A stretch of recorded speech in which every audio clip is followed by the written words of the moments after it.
ஆகாய் 2ஆம் அதிகாரம் 3ஆம் வசனத்திலிருந்து, இந்த ஆலயத்தின் முந்தின மகிமையை கண்டவர்களில் உங்களுக்குள்ளே மீந்திருக்கிறவர்கள் யார்? இப்பொழுது இது உங்களுக்கு எப்படி காண்கிறது? அதற்கு இது உங்கள் பார்வையில் ஒன்றும் இல்லாதது போல் இருக்கிறது அல்லவா? பார்த்தீங்களா, நேபுகாத்நேச்சார் அதை இடிக்கும்போது 20 வயசு 10 வயசுல இருந்தவங்க இப்போ நிற்கிறான். தானியேலும் உயிரோட இருக்காரு, தானியேல் வரல, ஆனால் இங்கே இருக்கிறாங்க. இப்போ எல்லாரும் கூப்பிடுறாரு ஆகாய் தீர்க்கதரிசி, யார்ப்பா உயிரோட இருக்கீங்க?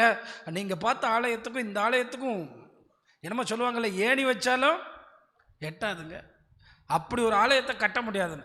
ஆனால் பாருங்க, ஒரு ராஜா கட்டின ஆலயத்தை விட ஒரு அடிமை கட்டின ஆலயத்தினுடைய மகத்துவத்தை கர்த்தர் இங்கே சொல்றார். ஒன்றும் இல்லாத போல் இருக்கிறது அல்லவா? ஆனாலும் செருபாபேலே நீ திடன்கொள் என்று கர்த்தர் சொல்லுகிறார். பல நேரங்களில் நம்ம நினைப்போம், நான் பெரிய ராஜா இல்லை, எனக்கு அரமனை இல்லை, எனக்கு பெரிய அதிகாரிகள் இல்லை. உங்கள் தேவன் உங்களை கொண்டு செயல்படுத்துவார், உங்களை கொண்டு பயன்படுத்துவார், உங்களை கொண்டு காரியங்களை செய்வார், உங்களை கொண்டு அதிசயங்களை செய்வார், உங்களை கொண்டு அற்புதங்களை செய்வார், உங்களை கொண்டு அவர் நடுவில் உலாவி வருவார். சாலமோன் வைரக்கல்லுகளை பயன்படுத்தி இருக்கலாம், சாலமோன் பெரிய ஈராமினுடைய அதிகாரிகளை பயன்படுத்தி இருக்கலாம், சாலமோன் பெரிய ஆசாரிகளை பயன்படுத்தி இருக்கலாம். ஆனா ஆண்டவர் உலாவுகிற ஆலயம் தான் மகிமையான ஆலயம். ஹல்லேலூயா! கர்த்தர் உலாவுகிற ஆலயம் தான் மகிமையான ஆலயம். அதான் சொல்றேன், நீங்க மச்சு வீடு கட்டினாலும் பரவாயில்ல, இப்ப கம் டு மீ, இப்ப வாங்க. நீங்க வழியை விட்டு போயிருந்தாலும் பரவாயில்ல, இப்ப வாங்க. நீங்க தூரம் போயிருந்தாலும் இப்ப வாங்க. இன்று முதல் உங்களை ஆசீர்வதிக்கிறேன், இப்ப நீங்க ஏன் வழிக்கு வாங்க, பரவாயில்ல. உங்களுக்கு ஆசீர்வதிக்கப்படணும்னு விரும்புறீங்களா? ஆண்டவர்கிட்ட கேளுங்க, இந்த மூக்கு மூலியமா என்னை படைச்சது எதுக்குப்பா? என்னை இப்படி உருவாக்கி வச்சது எதுக்குப்பா? என்னை படிக்க வச்சது எதுக்குப்பா? என்னை இப்படி வாழ வச்சது எதுக்குப்பா? பேசுங்க அவர்கிட்ட போய், எதுக்குப்பா என்னை ரட்சிச்சிங்க? எங்க ஊர்ல படிக்காத எத்தனையோ பேர் படிச்சவன் நல்ல பட்டதாரி இருந்தப்ப எதுக்கு என்ன தெரிந்து கொண்டீங்க? எனக்கா கேட்டிருக்கீங்களா? எதுக்கு தெரிந்து கொண்டீங்கன்னு? வாங்க, நீங்க வாங்க. அழகா ஆண்டவருடைய அந்த வார்த்தையில கவனிங்க. செருபாபேலே திடன்கொள் என்று கர்த்தர் சொல்லுகிறார். யோத்சாக்கின் குமாரனாகி யோசுவா என்னும் பிரதான ஆசாரியனே திடன்கொள், தேசத்தின் எல்லா ஜனங்களே நீங்கள் திடன் கொள்ளுங்கள், வேலையை நடத்துங்கள் என்று கர்த்தர் சொல்லுகிறார். நான் உங்களோட இருக்கிறேன் என்று சேனைகளின் கர்த்தர் சொல்லுகிறார். அவங்க தடை பண்ணினாலும் நான் உங்க கூட இருக்கேன், அவங்க மனு கொடுத்தாலும் நான் உங்களோட இருக்கிறேன். அல்லேலூயா! சும்மா விடுவானா? இப்போ கட்ட ஆரம்பிச்சாங்களா? மக்கள் கட்டணும்னு மனசு வந்துட்டாங்க இந்த தீர்க்க தரிசனத்தை கேட்டு. எப்படி ஆண்டவர் அல்லவா செயல்படுகிறார். அந்த பெரிய வார்த்தையை கேட்கும்போது ஜனங்கள் ஒப்பு கொடுத்தாங்க.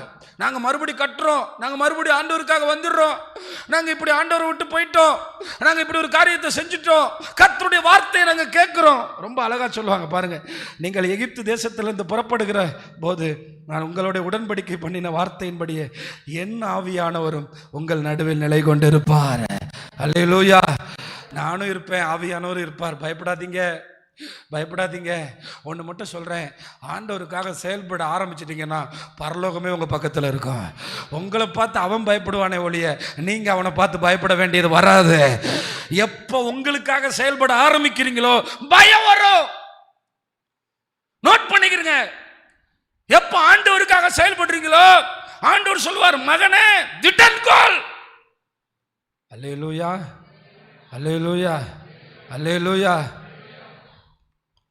நான்லாம் ரொம்ப சீக்கிரம் தூங்கிடுவேன், பசி வரும்போது சாப்பிட்ருவேன். ஆனால் இப்போ பார்த்தீங்களா எப்படி இருக்கேன்? என் வாழ்க்கையில் 2 விஷயத்தை கண்ட்ரோலே பண்ண முடியாது. ஒன்று தூக்கம். நான் சின்ன வயசில் சாப்பிடாமலே தூங்கிடுவேன், அப்படிப்பட்ட ஆள்.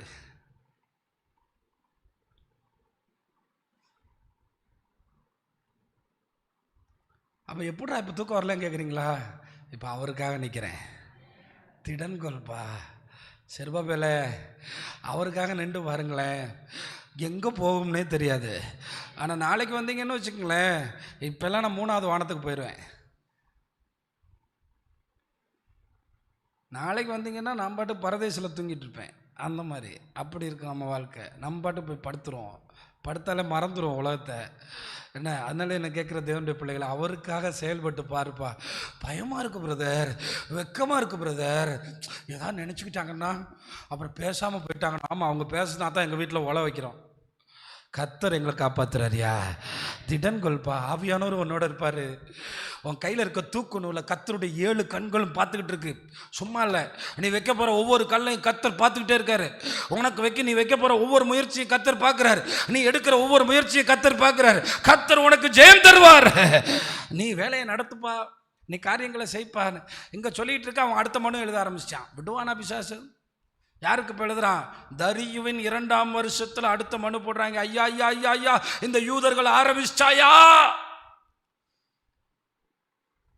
பக்கத்தில் இருக்க சொல்லுங்க, நீங்கள் ஆரம்பிக்கும் போது சாத்தானும் ஆரம்பிப்பான். நீங்கள் தொடர்ந்துட்டீங்கன்னா வெற்றி உங்கள் பக்கம்தான். நீங்கள் நிற்கக்கூடாது. எனக்கு நேரம் இல்லை, எனக்கு இது ரொம்ப பிடிக்கும். ஏன்னா நான் 2013 ஊழியத்துக்கு வந்துட்டு 2014 ஜனவரியில் இந்த பிரசங்கம் பண்ணும்போது எத்தனை பேர் குழந்தையா இருந்தீங்கன்னு தெரியல. 2014 வருஷம் வாக்குத்தத்த வசனம், அதான் இன்றைக்கி பிரசங்கம் பண்ணுறேன். அப்போ எப்படி பிரதர் இதெல்லாம் ஞாபகம் வச்சுருக்கீங்கன்னு? அவரை தவிர நமக்கு என்ன சொல்லுங்கள். 2014 ஜனவரி 1 நான் ஊழியத்துக்கு வந்து முதல்ல பண்ண பிரசங்கம். ஏன்னா நான் வழி மாறி போனேன். நான் வந்தேன், ஒரே வருஷத்தில் புது ஆலயத்தில் நிப்பாட்டினார். அல்லேலூயா. ஒரே வருஷத்தில் நிப்பாட்டினார். ஏன்னா அந்த வசனம் உயிர் இருக்குங்க. இந்த வசனத்துக்கு நீ நின்று பாருன்னு சொல்கிறார் கத்தர். அதில் சொல்கிறார் பாருங்கள் அடுத்த வசனம். இப்போ உங்களுக்கு ஒரு வாக்குத்தத்தை வரப்போகுது. சேனைகளின் கத்தர் சொல்லுகிறார், கொஞ்ச காலத்துக்குள்ளே இன்னும் ஒரு தரம் நான் வானத்தை பூமியின் சமுத்திரத்தை வெட்டாந்தரை சீக்கிரம் வரப்போகிறாருங்க. மொத்தமாக குலுக்க போகிறார். சோடா குலுக்கின மாதிரி மொத்தமாக. நல்ல கவனிங்க, கொஞ்ச காலத்தில் மொத்தமாக நான் எல்லாத்தையும் அசைய பண்ண போகிறேன். சகல ஜாதிகளையும் அசைய பண்ணுவேன். சகல ஜாதிகளிலும் விரும்பப்பட்டவர் பெத்லகேமில் வருவார். இந்த ஆலயத்தை மகிமையால் நிறைய பண்ணுவேன் என்று சேனைகளின் கர்த்தர் சொல்லுகிறார்.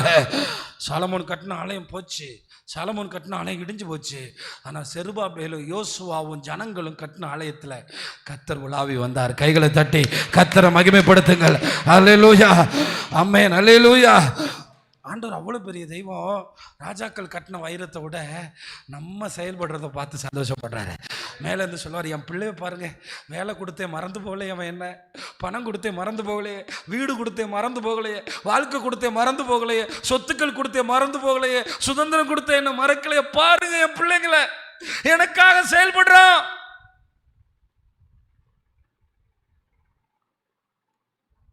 சாலமோன் கட்டின ஆலயத்தில் நான் இல்லை, ஆனால் இந்த ஏழைங்க கட்டின ஆலயத்தில்.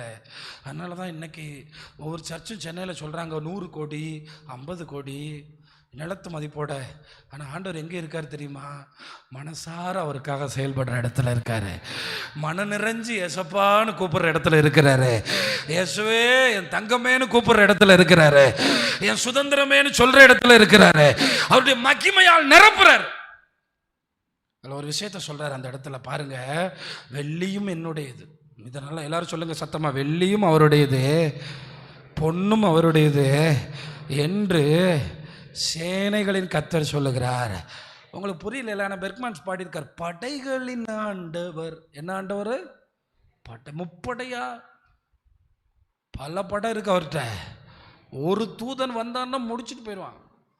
படைகளின் ஆண்டவர். எல்லாம் சத்தமாக சொல்லுங்க, படைகளின் ஆண்டவர். வெள்ளியும் அவருடையது, தங்கமும் அவருடையது. அவருக்குன்னு நினச்சிட்டா கோடியை பற்றி யோசிக்க வேண்டியதில்லை, எல்லாம் அவருடையது. அவருக்குன்னு நினச்சி அந்த இடத்த வாங்கணும்னு முடிவு பண்ணிட்டோன்னு வச்சுக்கோங்களேன், அது கோடியில் போனாலும் அவர் முடிப்பார். வெள்ளியும் அவருடையது. ஆமாம், இந்த வசனம் தான் நமக்கு வாக்குத்தத்தம். வாட்ஸ்அப்பில் போட மாட்டோம், போட்டால் எடுக்க மாட்டோம், யார்கிட்டையும் சொல்ல மாட்டோம். வெள்ளியும் தங்கமும் கர்த்தர் செய்வார். அவ்வளவுதான். வெள்ளியும் அவருடையது, பொன்னும் அவருடையது, கர்த்தர் என்று சேனைகளின் கர்த்தர் சொல்லுகிறார். அடுத்த வார்த்தை சொல்லுகிறது, முந்தின ஆலயத்தின் மகிமையை விட. இன்றைக்கி இங்கே உட்காந்துருக்கோங்க சொல்கிறேன், எனக்கு 50 இயர்ஸ் ஆயிடுச்சு, எனக்கு 60 வயசு ஆயிடுச்சு. ஆண்டவருடைய தீர்க்க தரிசனங்கள் முக்கியமானது.